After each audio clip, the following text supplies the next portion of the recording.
Hello, hello, hello. Hello, you. I'm Josh. I am Tyler. And we're the Disney Gays, and we are Disney content creators and now vloggers here on YouTube. And we're going to spend today just kind of going over some questions you all sent in over Instagram and letting you get to know a little bit more about us. We started in May 2020 during the middle of the COVID-19 pandemic, kind of as just like a fun little side project while we were stuck at home. We couldn't go to the theme parks. We were living in the Washington, D.C. area at the time, and we just really wanted to bring the Disney magic back into our lives in some way.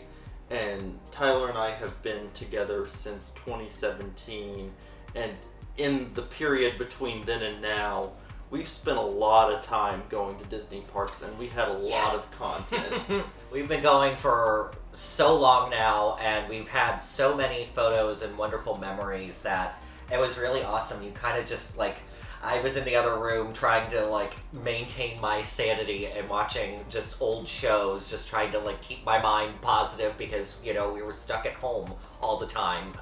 And you just said, I'm starting an Instagram account just to share all of our memories, and I thought that was just so neat. So yeah, and I was kind of tired of posting all my Disney content on my personal page, where there are people who may not be quite as obsessed about Disney as I am. So I was like, let's diversify a little bit.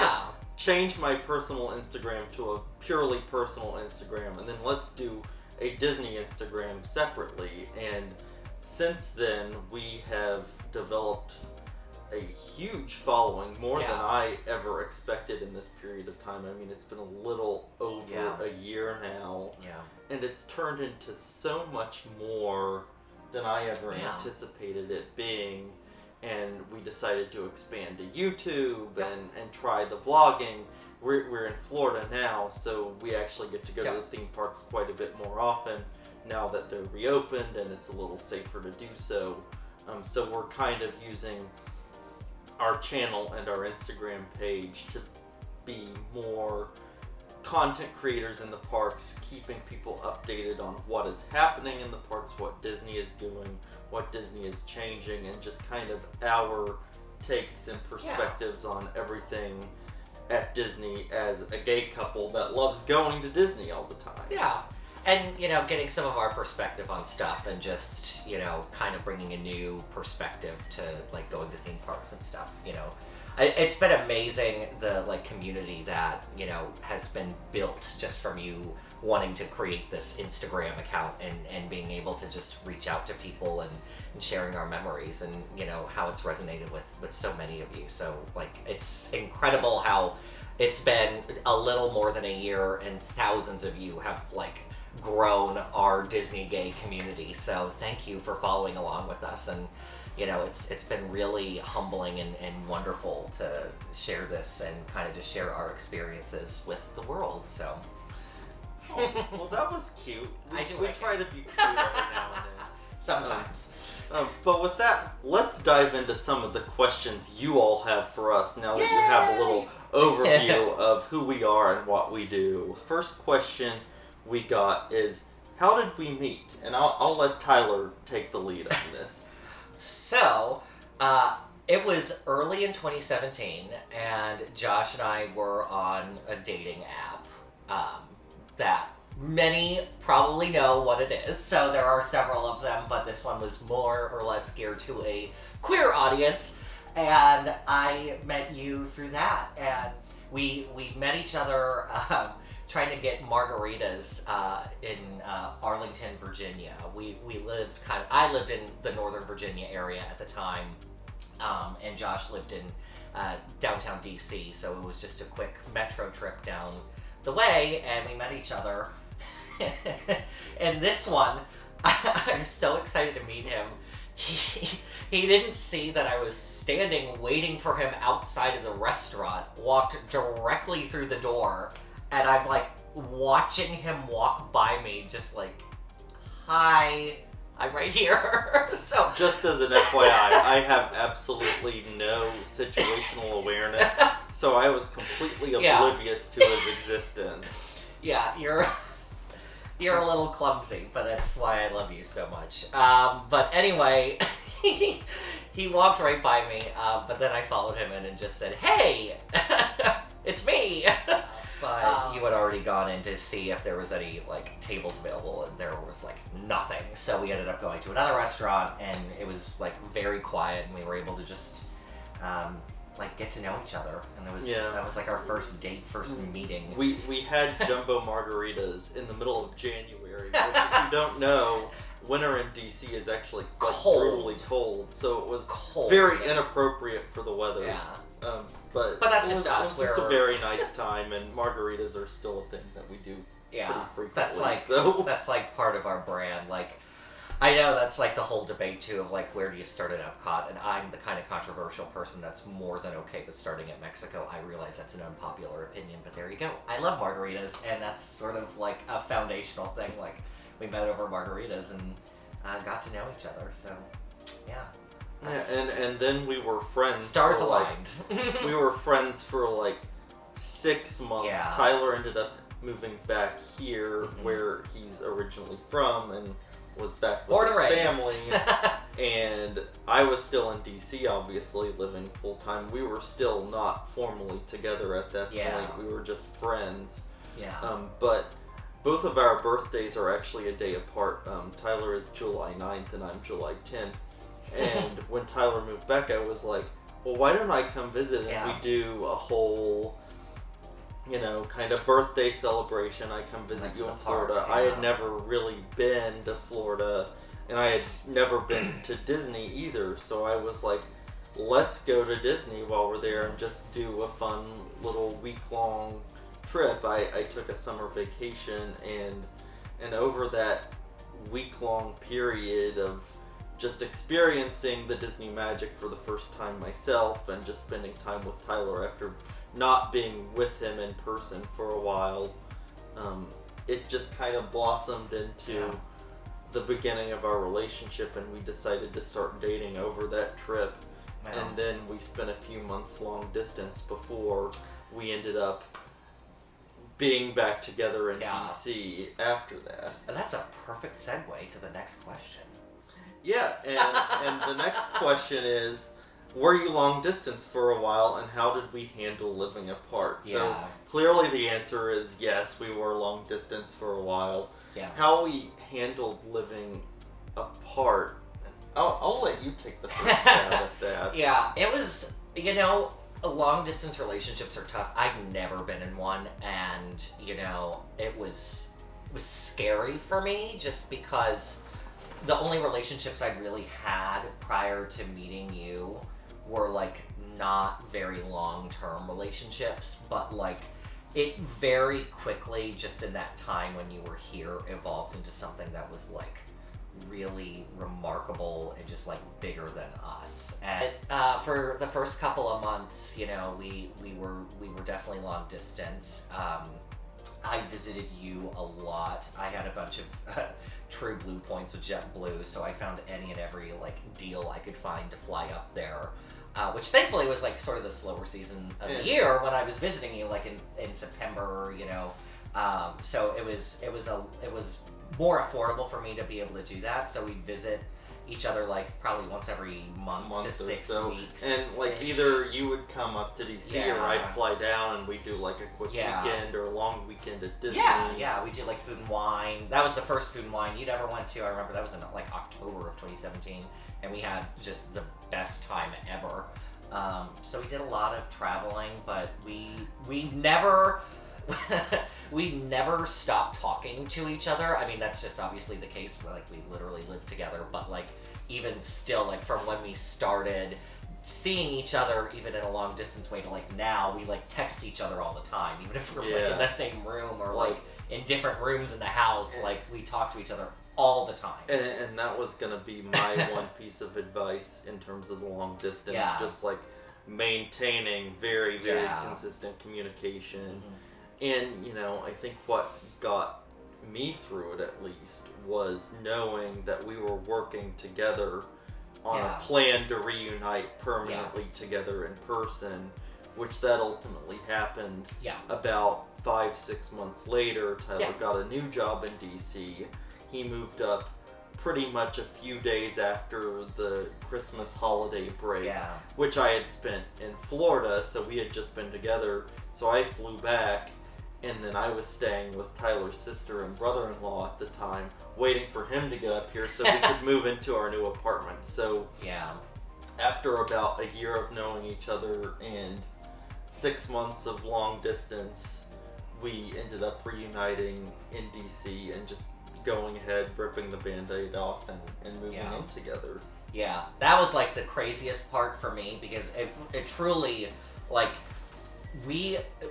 when you say like we worked together, like that's what we did that. Like it wasn't just always fun and easy, you know, like we built a partnership with each other and we made it work because we knew what each other's needs became. So the communication aspect, I think, that was crucial for us. Like we had phone calls at least, you know, every night, if not like, you know, things get in the way. We always texted, we always stayed in touch.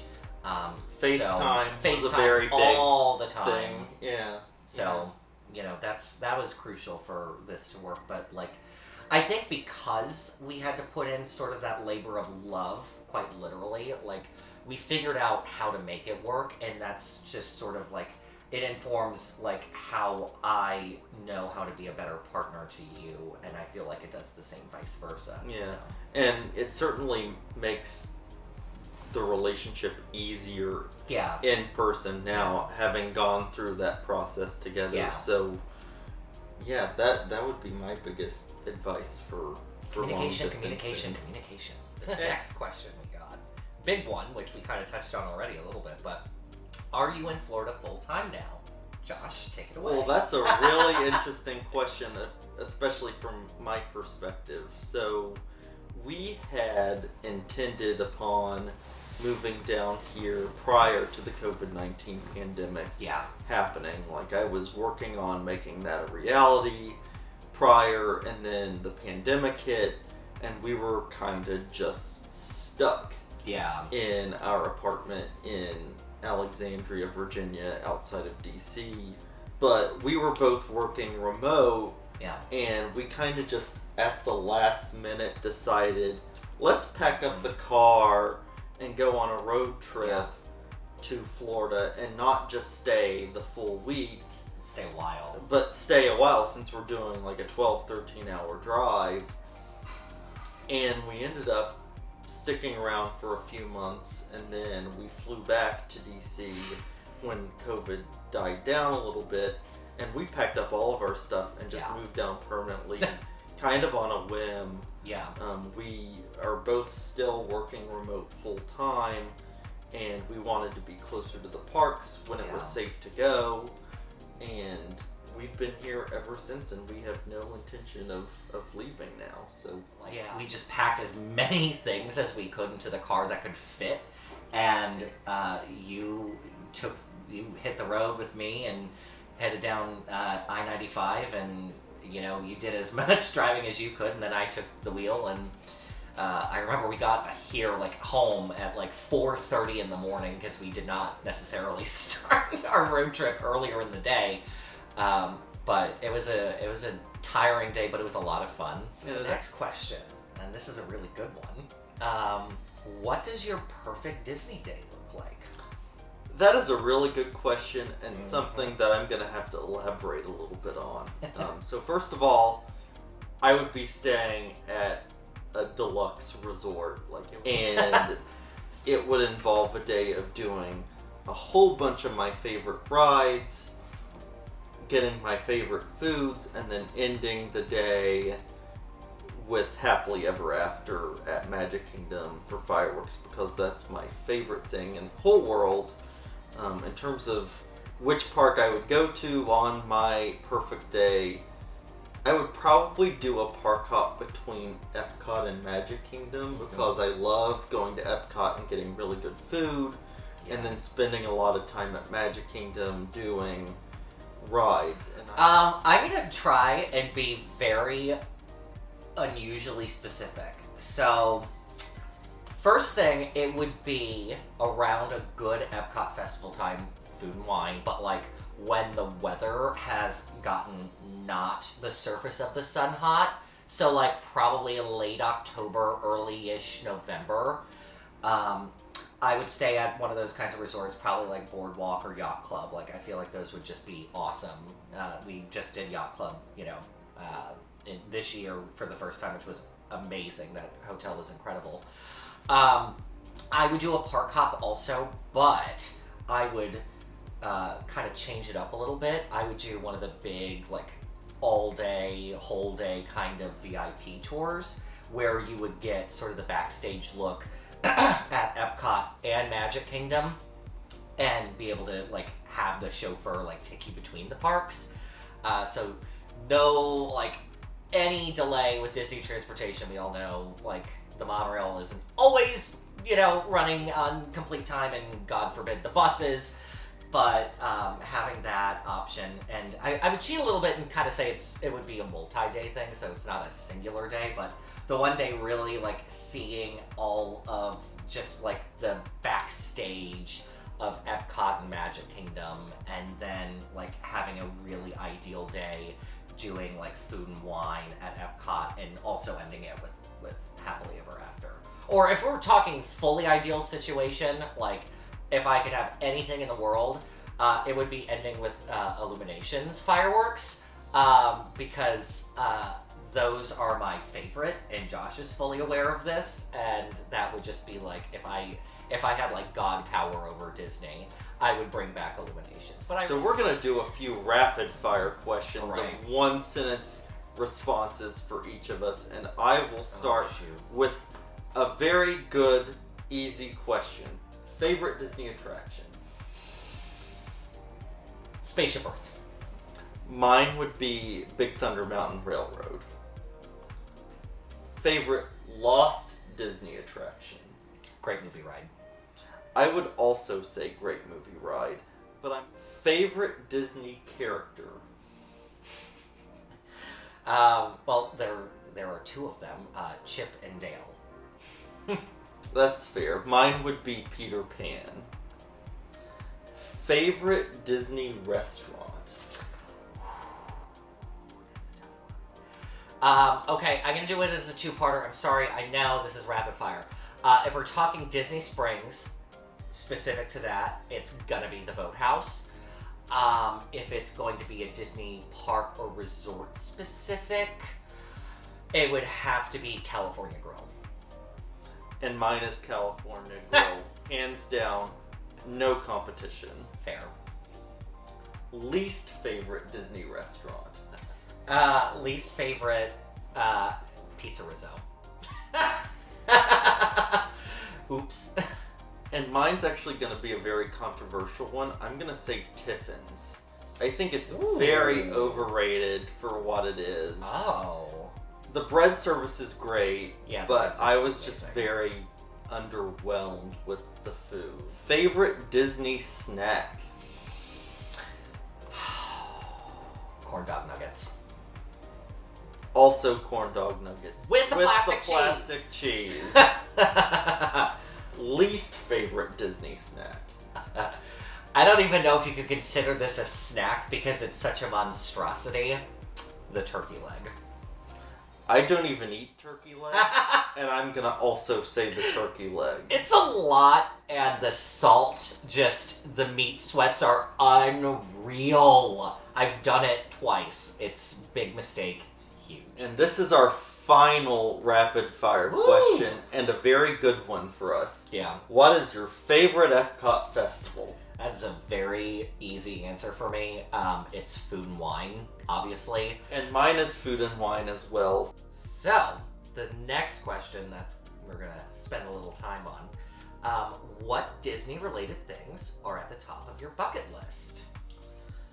I think the number one item, and there are plenty of items on this list, by the way, would be going to Disneyland and doing every single ride that's at Walt Disney World so I can have a comparison between the two. That would be my number one bucket list item. So I kind of touched on one, just being like the big tours and being able to like go backstage and see everything. I would say probably top of my list is doing the international parks. In no particular order, I would say top of mind, like obviously doing Disneyland in California is big, and that's not international, obviously. But Disneyland Paris and Tokyo Disney, especially Tokyo Disney Sea, looks amazing. I would love to be able to do those parks and do the rides there. They look incredible. If you could live in any country in the World Showcase, which would you choose and why? Okay. So I'm gonna probably have a tie. I would say between England and Germany. I love the United Kingdom. One of my very dear best friends lives there. Hi, Kat. I love the UK. I love England. We visited Scotland last year before, lockdowns were a big thing happening. Like literally 2 weeks before everything locked We down. went to Edinburgh and we went through, that country has such a rich and amazing history. Definitely would want to live there. And Germany, just, heritage-wise, I predominantly am German. I'm also just amazed at some of the advances in technology and everything, and just it just seems like a really interesting country. You've got, the countryside and the rolling hills, the hills are alive with the sound of music, but but it's you've got the mix of just pure nature and just wonderful scenic vistas, and then you've got the big cities and the hustle and bustle, and those would be my two, I'd say. How about you? I'm gonna follow the rules and keep it to one. And I know I broke the rules. Mine is a very clear choice. France. I love France. I have never been. I really want to go. I've been studying French on Duolingo and am vaguely fluent in French now. I took French in high school. The culture is just something that's very fascinating to me, and there are so many places in France I want to go, like Paris, Nice, Bordeaux, Disneyland Paris. Yeah, I would totally choose France in a heartbeat. All right, our next question. If you could go anywhere for vacation besides Disney, where would you go? I would probably choose Mediterranean islands near Greece, living my Mamma Mia fantasy.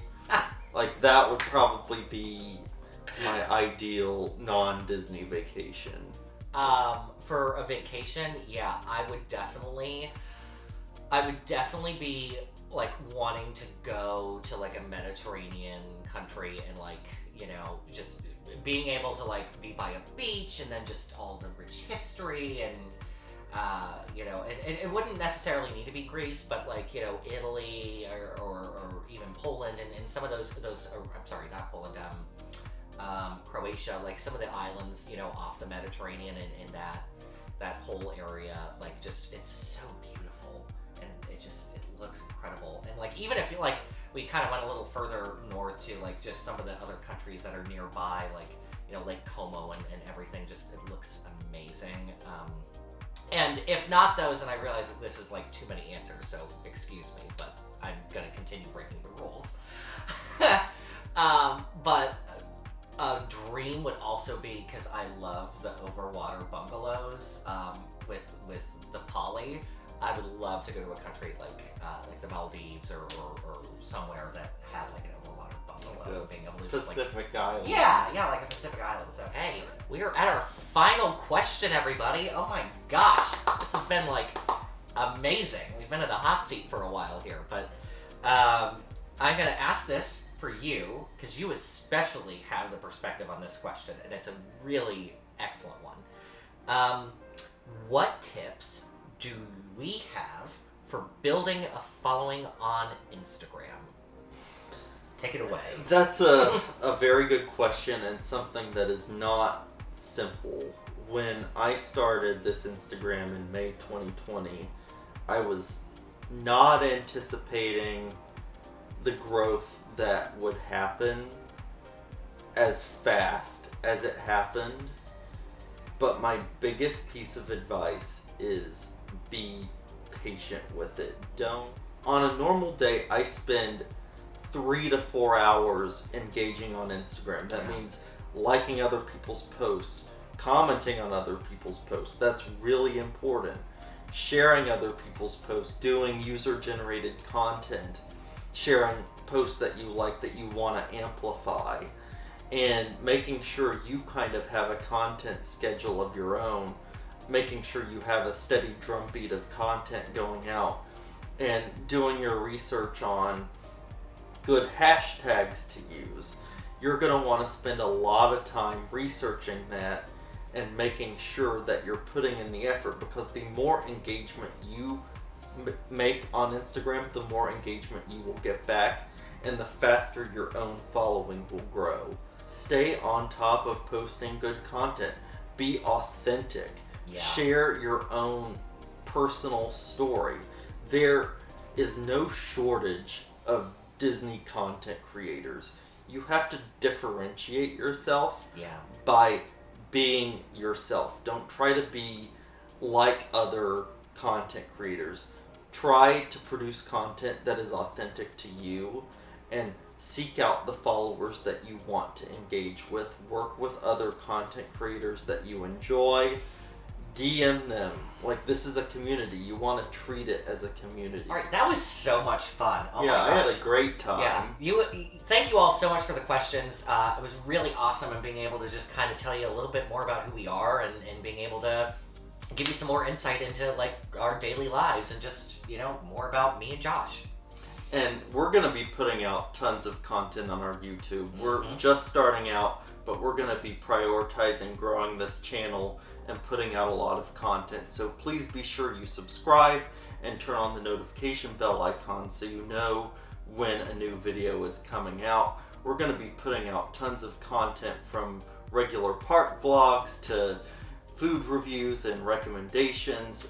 We've been pass holders for 4 years now, and we've got the experience of doing Disney as locals and non-locals, and we're kind of trying to bring that perspective of doing Disney as a couple and giving you the information you need to make Disney succeed for you on your trips. So we're going to be doing a lot more content going forward and trying to share our Disney magic that we're experiencing with you, so you can live vicariously through us and get some Disney magic here on YouTube. Yeah, so make sure, if you want more of our Disney magic, follow us on Instagram at The Disney Gaze. And like Josh said, make sure you like, comment, subscribe if you enjoyed this video. Hit that notification bell if you want to stay up to date with all of our new videos coming soon, and, you know, seeing us on Instagram. And we'll see you in the next one. Bye-bye. Bye.